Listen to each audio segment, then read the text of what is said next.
When you talk about innovation, you mean investment, of course. We need investment to innovate. And when you want to invest, you need a long-term political framework, which we don't have today. Since 2015, science has spoken.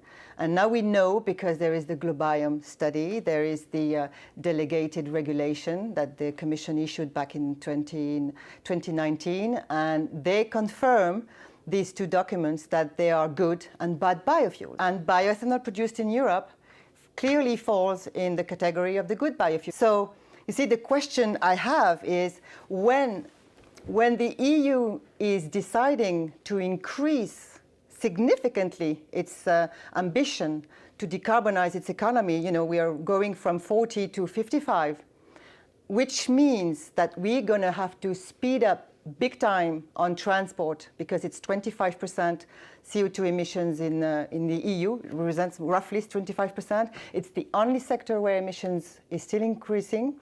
So we need to speed up decarbonization of the transport sector. So why would the EU, when we know that we have potential domestic production of good biofuels, why would the EU not make good use of it? Because we can decarbonize the existing fleet with these kind of biofuels, you know. This is possible.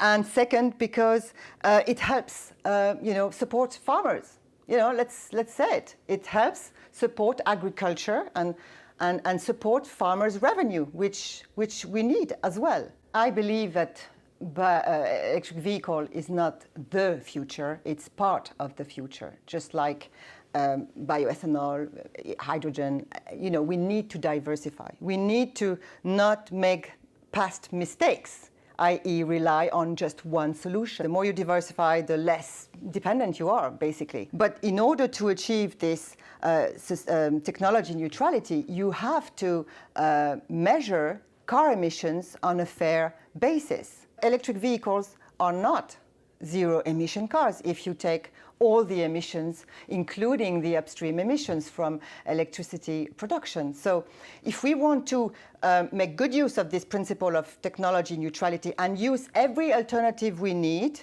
then we need to first off count properly CO2 emissions from cars. 90% of the cars in 2030 will be combustion engine vehicles. So how do we decarbonize these cars running on the market?